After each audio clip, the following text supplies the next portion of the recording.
Qu'il est bon de vous retrouver pour cette session d'information 100% environnement sur Planète Terre à Terre TV.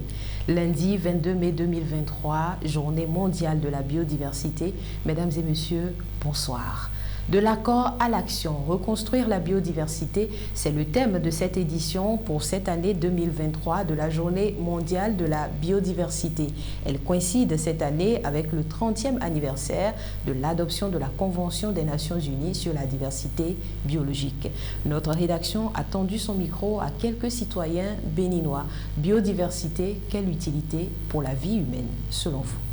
La biodiversité renvoie à notre cadre de vie, à notre environnement et tout ce qui nous entoure, que ce soit le monde vert, la faune, la flore et tout ce qui va avec. À tout ce qui a rapport aux êtres vivants, je peux donner des exemples. Les plantes, les champignons, même les bactéries, tout ce qui nous entoure en réalité, la nature. Quand on parle de biodiversité, on fait allusion à tout ce qui nous entoure, les arbres et autres, le sol, tout, un peu tout.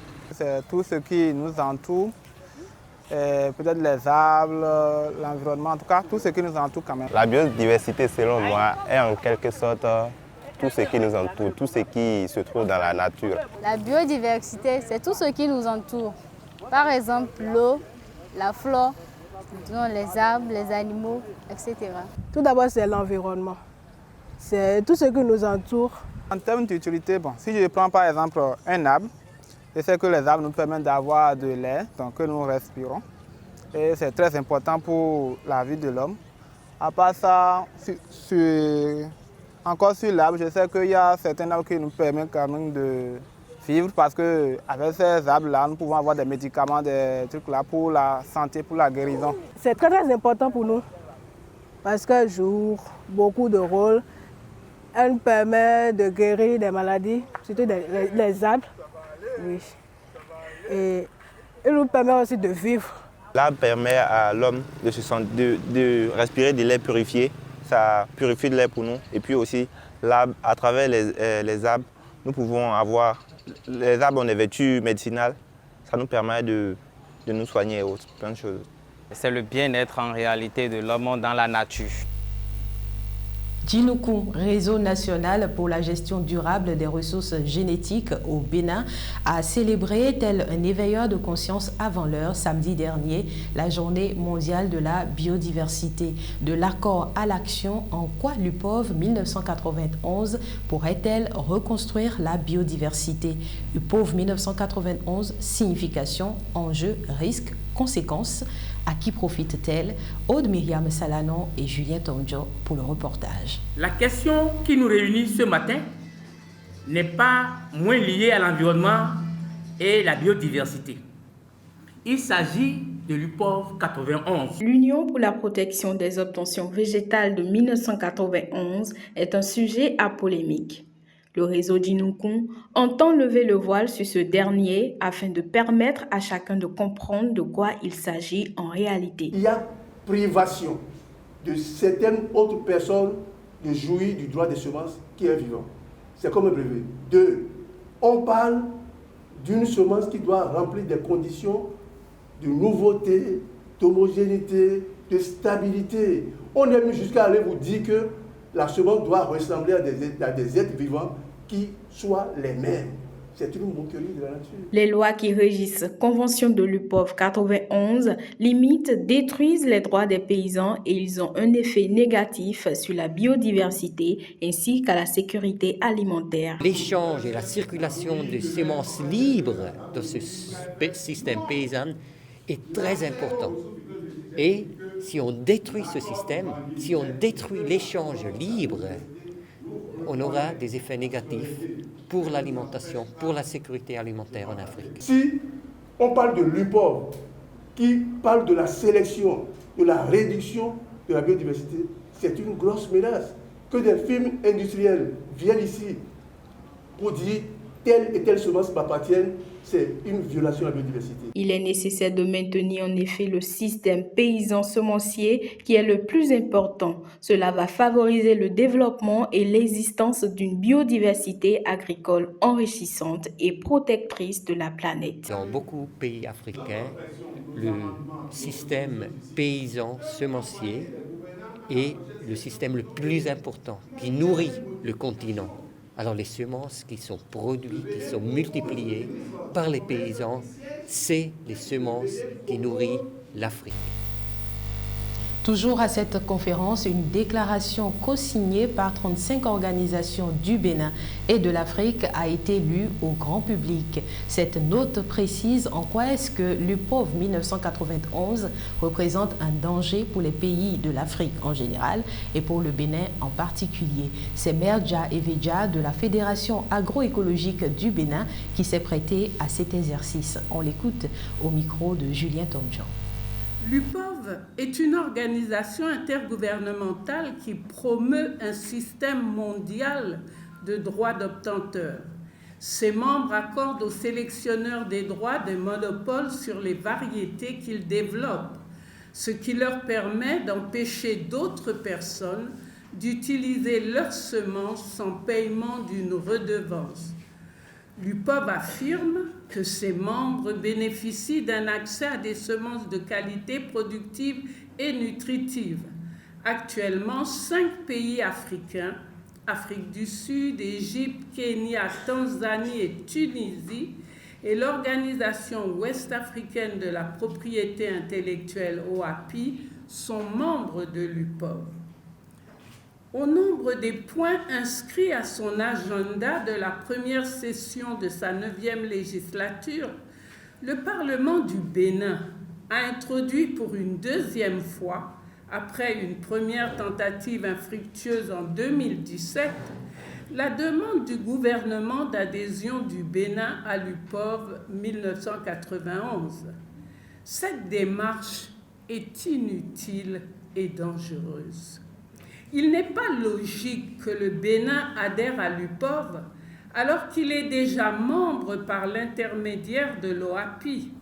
Si, comme le montrent les études, le Bénin ne bénéficie pas du régime des droits d'obtenteurs de l'OAPI, on voit mal comment une adhésion individuelle à l'UPOV pourrait l'aider.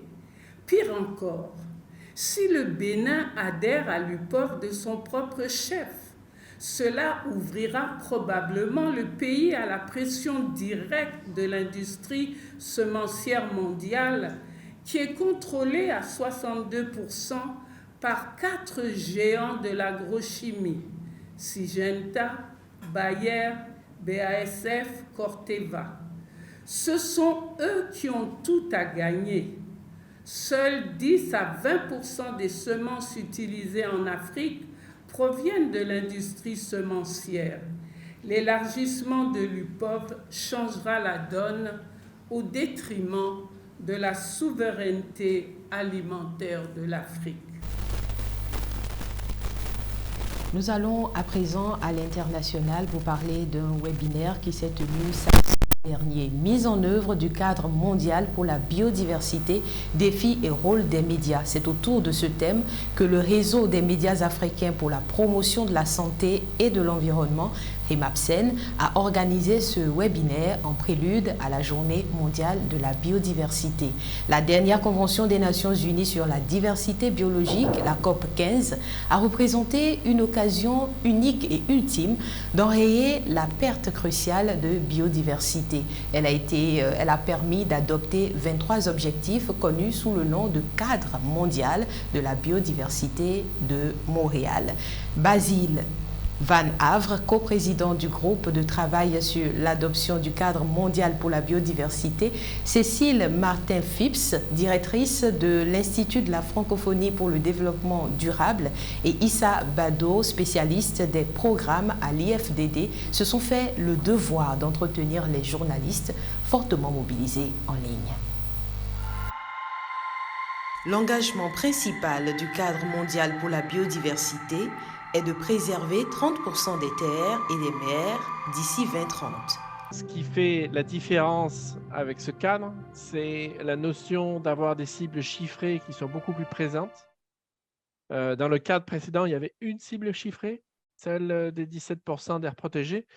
Si vous regardez dans le cadre, il y en a quand même maintenant une bonne dizaine. Le deuxième élément, ce cadre renforcé, beaucoup plus robuste de reddition de comptes et de rapports. Et troisièmement, l'aspect des ressources avec des engagements clairs.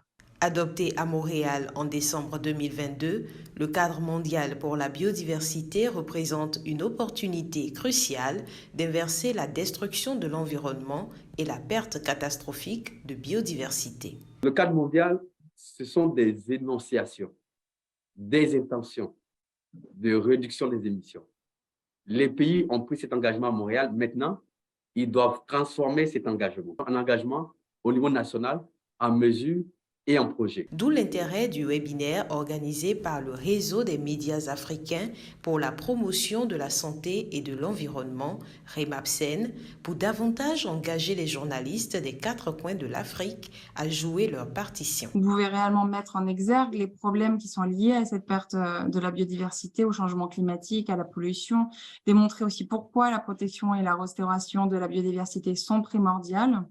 Vous avez aussi la capacité de fournir des informations en temps réel, mais aussi mettre en exergue les efforts de conservation, signaler les menaces émergentes. Vous pouvez amplifier aussi et valoriser les initiatives positives, inspirer d'autres à agir et ainsi créer une dynamique favorable autour de la protection de la biodiversité. «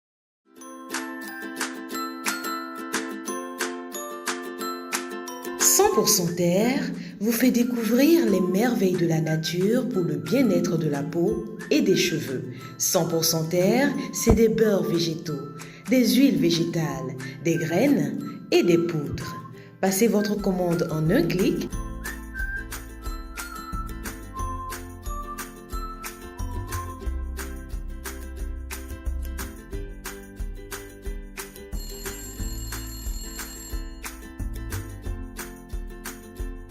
100% Terre, le bonheur est dans la nature. 100% Terre, un produit de Terre à Terre Bénin. » Samedi dernier, 20 mai, le monde a célébré la journée internationale des abeilles pour leur rôle ô combien important dans la biodiversité. Journée mondiale des abeilles, volons à leur secours. C'est avec Félicien Amakpé, il est lieutenant-colonel des eaux, forêts et chasses.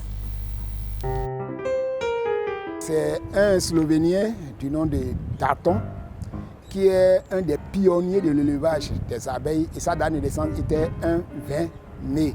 Donc la communauté internationale, sur demande de la Slovénie, a adressé une demande à la FAO lors de leur assemblée de 2017 et ça a abouti et en 2018, on a accepté la première journée a été célébrée pour respecter les abeilles, sensibiliser autour de ces abeilles, éclairer la communauté nationale et internationale sur leurs contributions à la vie sur Terre et à la biodiversité, ce qui nous environne, et comment on peut contribuer à leur conservation pour le bien et le bonheur de nous tous.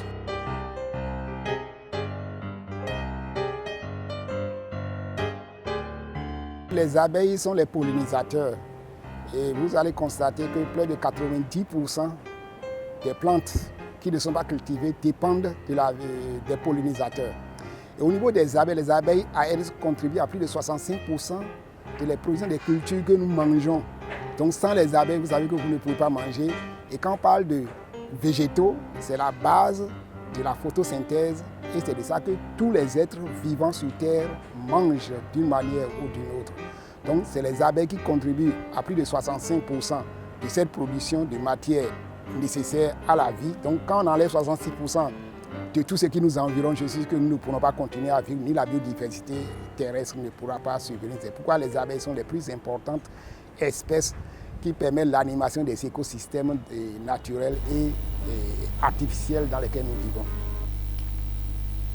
Mesdames et messieurs, c'est ainsi que s'achève cette édition du journal télévisé 100% Environnement sur Planète Terre à Terre TV. Auriez-vous pris l'habitude de nous suivre sans aimer nos vidéos, sans vous abonner, sans les partager? Faites-le aujourd'hui. Likez la vidéo, partagez-la, Abonnez-vous et surtout, cliquez sur la cloche de notification afin de recevoir en temps réel le signe dès que nous publions une nouvelle vidéo. N'oubliez pas de nous contacter pour la couverture médiatique de l'ensemble de vos activités liées à l'environnement.